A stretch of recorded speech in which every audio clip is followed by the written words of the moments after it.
மகிழ்நன் முழக்கம் நேயர்களுக்கு வணக்கம். மகிழ்நன் டுடே நிகழ்ச்சிக்காக உங்களை மீண்டும் சந்திப்பதில் மட்டற்ற மகிழ்ச்சி. வருகின்ற சட்டமன்ற தேர்தலின் கதாநாயகனாக மாறும் பாமகவின் தேர்தல் அறிக்கைகள். திமுகவிலிருந்து விலகிய சட்டமன்ற உறுப்பினர், திமுக கூட்டணியில் இருந்து கொண்டு வேட்டு வைத்த திருமாவளவன். என்ன நடந்தது? விரிவாக பேசுவோம் வாருங்கள்.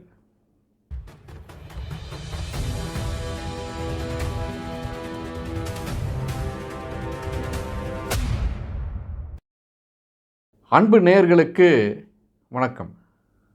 வருகின்ற சட்டமன்ற தேர்தல் குறித்து பல்வேறு கட்சிகள் தன்னுடைய கட்சியினுடைய தேர்தல் அறிக்கைகளாக தன்னுடைய எதிர்கால திட்டங்களை அறிக்கையின் மூலம் வெளியிட்டு கொண்டிருக்கின்ற இந்த வேளையில் முதலாளாக தேர்தல் அறிக்கைகளை வெளியிட்ட அதிமுகவினுடைய தேர்தல் அறிக்கைகள் மக்களிடையே பேசுபொருளாக மாறியிருந்த நிலையில் அதிமுகவினுடைய தேர்தல் அறிக்கையினுடைய நகலை ஒட்டியே இருந்தது போன்று திமுகவினுடைய தேர்தல் அறிக்கையும் இருந்ததாக பேசப்பட்டாலும் கூட அதனைத் தொடர்ந்து பாமகவினுடைய தேர்தல் அறிக்கை இன்று அந்த கட்சியினுடைய தலைவர் திரு அன்புமணி ராமதாஸ் அவர்கள் வெளியிட்டிருக்கிறார். போதையில்லா வளர்ச்சியில் சிறந்த புதியதோர் தமிழகம் படைப்போம் என்ற தலைப்போடும் இளைஞர்களின் வளர்ச்சியிலேயே தமிழ்நாட்டினுடைய எழுச்சி இருக்கிறது என்ற ஒரு முக்கியமான கோட்பாட்டுடனும் இந்த தேர்தல் அறிக்கையை தற்பொழுது தமிழகத்தினுடைய முக்கிய கட்சியான பாமகவினுடைய தலைவர் வெளியிட்டு பரபரப்பை ஏற்படுத்தியிருக்கிறார். அதில் முக்கியமாக 49 தலைப்புகளில் பல்வேறு துறைகள் சார்ந்த தன்னுடைய எதிர்கால திட்டங்கள் குறித்து திரு அன்புமணி அவர்கள் விளக்கமாக அந்த தேர்தல் அறிக்கையில் குறிப்பிட்டிருக்கிறார். ஒரு குறிப்பிட்டு சொல்ல வேண்டுமானால் விவசாயம் மற்றும் தோட்டக்கலை சார்ந்த துறையில் சுமார் 50 லட்சம் வேலைவாய்ப்புகளை இந்த இளைஞர்களுக்காக உருவாக்குவோம், கொடுப்போம், இதுதான் எங்களுடைய அறிக்கை என்று அவர் வெளிப்படுத்தியிருக்கிறார். இன்னொரு முக்கிய செய்தியாக அவர்களுடைய அந்த கட்சியினுடைய தாரக மந்திரமான தனியார் துறையினுடைய வேலைவாய்ப்பிலும் இடஒதுக்கீடை நாங்கள் நடைமுறைப்படுத்துவோம். மிக முக்கியமான செய்தி இதுதான். ஆளுகின்ற திமுக அரசு வன்னியர்களுக்கு இடஒதுக்கீடு கொடுப்போம் என்று சொல்லி ஆட்சிக்கு வந்த பின் கடைசி வரை அதற்கான ஒரு முயற்சியை எல்லளவும் செய்யாத நிலையில் பாட்டாளி மக்கள் கட்சி அரசு துறையில் மட்டுமல்ல தனியார் துறையிலும் இடஒதுக்கீட்டின் அடிப்படையில் வேலைவாய்ப்பு கிடைப்பதற்கான எல்லா முயற்சிகளையும் செய்வோம் என்ற ஒரு உறுதிமொழியை அவர்களுடைய அந்த தேர்தல் அறிக்கையின் மூலம் தற்போது தெரிவித்திருக்கிறார்கள். அது மட்டுமல்ல, இன்னொரு முக்கியமான அவங்களுடைய கோரிக்கையாக, அதாவது அவங்களுடைய எண்ணமாக, கஞ்சா உள்ளிட்ட போதைப் பொருள்கள் வணிகத்தில் ஈடுபடுவோரை குண்டர் சட்டம் பாயும் என்ற முக்கிய தகவலோடு பல்வேறு திட்டங்களை தன்னுடைய தேர்தல் அறிக்கையாக பாமகவின் சார்பில் இன்று வெளியிடப்பட்டுள்ளது. ஒவ்வொரு ஆண்டும் பாமகவினுடைய அறிக்கைகள் மிக முக்கியத்துவம் வாய்ந்ததாக பொதுமக்களால் பார்க்கப்படும். பல்வேறு புதிய செய்திகளை புதிய எண்ணங்களோடு பாமக வெளியிடும் என்பது அனைவரும் தெரிந்தது. ஒவ்வொரு ஆண்டும் அவர்கள் வெளியிடக்கூடிய விவசாயிகளுக்கென்று தனியான ஒரு பட்ஜெட்டை தாக்கல் செய்வார்கள். அந்த முயற்சியினுடைய விளைவாக திமுக அரசு வந்தவுடன் பாமகவினுடைய வழக்கமான இந்த 2 ஆண்டு பட்ஜெட் மற்றும் விவசாயிகளுக்கான தனி பட்ஜெட் என்று அவர்கள் போட்டதை கருத்தில் கொண்டு அரசே அதற்கான தனி பட்ஜெட்டை தயாரித்து வெளியிட்டதை எல்லாம் நாம் பார்த்து கொண்டிருக்கிறோம். அந்த முயற்சி என்பது பாமகவிற்கு கிடைத்த வெற்றியாகவே பொதுமக்களால் பார்க்கப்படுகிறது. பல்வேறு கட்சிகள் வெளியிட்டிருந்தாலும் அறிக்கைகள் வெளியிட்டிருந்தாலும் பாமகவினுடைய அறிக்கைகள் எப்பொழுதுமே மக்களிடையே பேசுகின்ற முக்கிய அறிக்கையாகவே மக்களால் பார்க்கப்படும். அதனுடைய தொடர்ச்சி தான் இந்த அறிக்கையும் இருக்கிறது.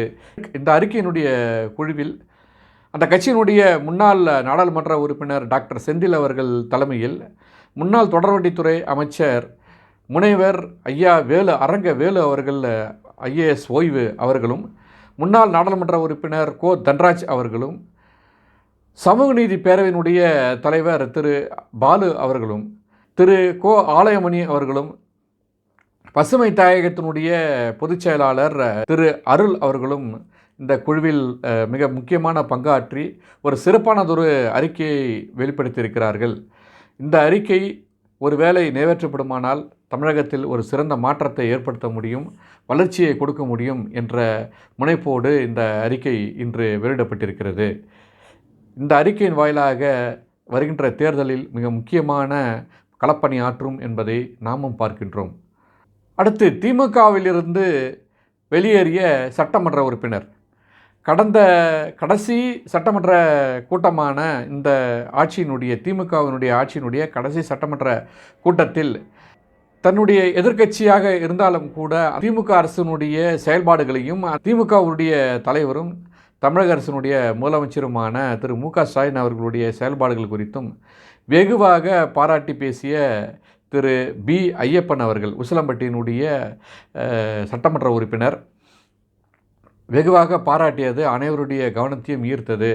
என்னடா இது, கிட்டத்தட்ட ஒரு மிக முக்கியமான எதிரணியை சார்ந்த தலைவரை போய் இப்படி, அதுவும் அதிமுகவினுடைய முன்னாள் முக்கிய பொறுப்பாளர், தற்போது சட்டமன்ற உறுப்பினர், இவர் எப்படி திமுகவினுடைய அரசை பாராட்டுறாரு அப்படின்னு சொல்லிட்டு அனைவருடைய கவனத்தையும் அந்த செய்தி உள்ளீர்த்தது. அதனுடைய தொடர்ச்சியாக உடனடியாக சட்டமன்ற கூட்டத்தொடர் முடிந்தவுடன் அதிமுகவினுடைய முன்னாள் துணை முதல்வரும் அதிமுகவில் இருந்து நீக்கப்பட்டவருமான திரு ஓ. பன்னீர்செல்வம் அவர்கள் திமுகவில் இணையும் போது திரு பி. ஐயப்பன் அவர்களும் அவரோட ஆதரவாளர் என்ற பெயரில் அவரும் திமுகவில் தன்னை இணைத்து கொண்டார். அவர் எதிர்பார்த்தது மீண்டும் திமுகவின் சார்பாக உசிலம்பட்டிக்கான வேட்பாளராக அறிவிப்பார்கள் என்று. அந்த கிட்டத்தட்ட அப்படி ஒரு ஒரு ஒரு டிஸ்கஷன், ஒரு கலந்தாய்வு இருந்திருக்கும் என்று அனைவராலும் பார்க்கப்பட்டது. ஆனால் என்ன துரதிருஷ்டமோ தெரியவில்லை, அந்த தொகுதி பி. ஐயப்பனுக்கு வழங்கப்படவில்லை. இதனால் ஏற்பட்ட மன உளைச்சலின் காரணமாக நேற்று கூட ஓ. பன்னீர்செல்வம் அவர்கள் குறித்து பொதுவெளியில் ஒரு சிறந்த கேப்டனாக தன்னை நம்பி வந்தோரை காற்றாமல் கைவிட்டு விட்டார் என்று தன்னுடைய அதிருப்தியை வெளிப்படுத்தி இருந்த திரு பி. ஐயப்பன் அவர்கள் இன்று அனைத்திந்திய புரட்சித் தலைவர் மக்கள் முன்னேற்ற கழகம் என்ற அமைப்பினுடைய பொதுச் செயலாளர் அம்மையார் சசிகலா நடராஜன் அவர்களை சந்தித்து தன்னை அக்கட்சியில் இணைத்து கொண்டு இருக்கிறார். அவ்வாறு இணைத்து கொண்டவுடனேயே திரு பி. ஐயப்பன் அவர்களுக்கு சசிகலாவினுடைய கட்சியினுடைய வேட்பாளராக அறிவித்து அவருக்கு அந்த வாய்ப்பினையும் வழங்கியிருக்கிறார் அம்மையார் திருமதி சசிகலா அவர்கள். ஏற்கனவே சசிகலா மற்றும் டாக்டர் ஐயா, பாமகவினுடைய நிறுவனர் டாக்டர் ஐயாவினுடைய பிரிவுக்குமான ஒரு கூட்டணி தமிழகத்தில் இயங்குவதாக சொல்லப்பட்டிருந்தது. அந்த கூட்டணியில் இப்பொழுது ஒரு புது பிரச்சனையாக ஒரே தொகுதியில் 2 கட்சியினுடைய நிர்வாகிகளுக்கான வேட்பாளர்களையும் அறிவித்திருக்கிறது. அதாவது டாக்டர் ஐயாவும் விருதாச்சலத்துக்கும் மயிலாடுதுறைக்கும் வேட்பாளரை அறிவித்து விட்டார். அதே வரையில் சசிகலா அவர்களும் விருதாச்சலத்திற்கும் மயிலாடுதுறைக்கும் வேட்பாளர்களை அறிவித்திருக்கிறார். இது அந்த கட்சியில் உள்ள ஒரு ஒற்றுமையின்மையும் ஒரு உட்பூசலையும் ஏற்படுத்துவதாகவே பார்க்கப்படுகிறது. இந்த கூட்டணியினுடைய ஒற்றுமை எப்படி வெற்றியாக மாறும், இந்த கூட்டணியினுடைய அடுத்த கட்ட நடவடிக்கைகள் எப்படி இருவரும் இணைந்து அந்த கட்சியினுடைய வெற்றிக்காக பாடுபடுவார்கள் என்பதையெல்லாம் பொறுத்திருந்தான் பார்க்க வேண்டும். அடுத்த செய்தியாக திமுகவினுடைய கூட்டணிக்கு வேட்டு வைத்தாரா திரு திருமாவளவன் அவர்கள். நேற்று தனியார் ஆங்கில செய்தி நிறுவனமான தி ஹிந்துவுக்கு தன்னுடைய பேட்டியை கொடுத்திருக்கிறார். அந்த பேட்டியில் நீங்கள் ஏன் ஏற்கனவே நாடாளுமன்ற உறுப்பினராக இருக்கும் பட்சத்தில் ஏன் திரும்பவும் மாநில அரசியலுக்கு சட்டமன்ற உறுப்பினருக்கான வேட்புமனுவை தாக்கல் செய்கிறீர்கள், நீங்கள் ஏன் வேட்பாளராக களமிறங்குகிறீர்கள் என்ற கேள்விக்கு, எதிர்காலத்தில் தமிழக அரசியலை பொறுத்தவரை பாஜக திமுகவினுடைய சட்டமன்ற உறுப்பினர்களையே கூட அவர்கள் பிரித்து எடுத்து செல்ல வேண்டிய ஒரு சூழல் வரலாம். ஒருவேளை திமுக வெற்றி பெற்று அரசை அமைக்குமானால் அந்த அரசினுடைய செயல்பாடுகளை முடக்குகின்ற ஒரு வேளையில் பாரதிய ஜனதா ஈடுபட வேண்டிய ஒரு சூழல் ஏற்படலாம். இப்படியான எதிர்காலத்தில் தமிழகத்தில் ஏற்படக்கூடிய அந்த ஜனநாயக நடவடிக்கைகளை சரிப்படுத்துவதற்கு, தன்னுடைய கட்சியை காப்பாற்றிக் கொள்வதற்காக நான் மீண்டும் சட்டமன்ற உறுப்பினர் என்ற பொறுப்பிற்கு வருகிறேன், சட்டமன்ற வேட்பாளராக நான் களமிறங்குகிறேன் என்ற ஒரு செய்தியை சொல்கிறாரு.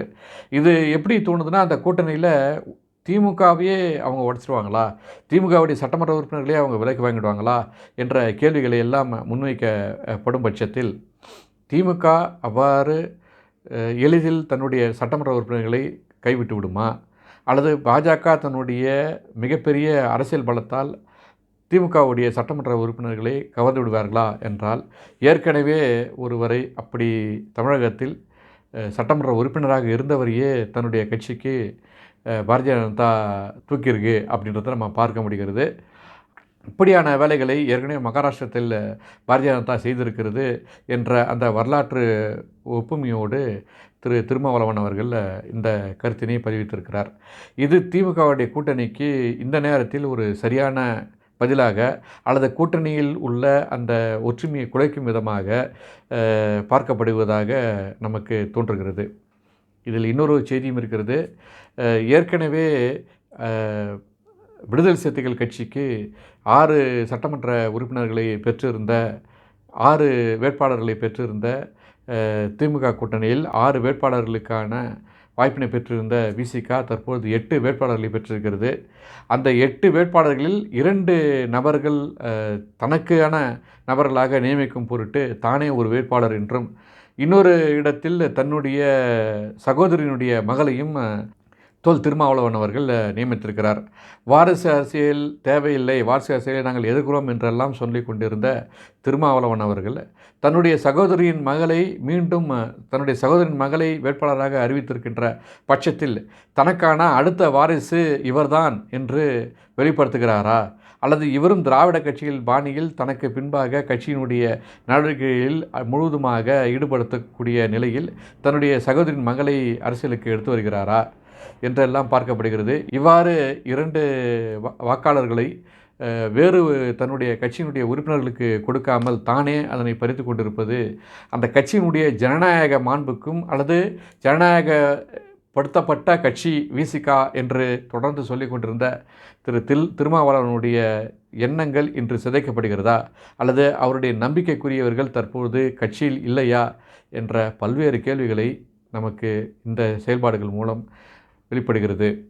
வருகின்ற தேர்தல் விசிகாவிற்கு கை கொடுக்குமா? அல்லது ஏற்கனவே வெற்றி பெற்ற 3 மீண்டும் வாய்ப்பு கொடுக்காமல் தற்பொழுது வேறு சில காரணங்களை சொல்லிக் கொண்டிருக்கின்ற திருமாவளவனுடைய கருத்துக்கள் அந்த கட்சியினரால் ஏற்றுக்கொள்ளப்படுவார்களா? வாய்ப்பு எப்படி இருக்கும்? பொறுத்திருந்து பார்ப்போம். இவர்களை தொடர்ந்து ஆதரவு தாருங்கள், சப்ஸ்கிரைப் செய்யுங்கள். மீண்டும் அடுத்த காணொலியில் சந்திப்போம். நன்றியும் வணக்கம்.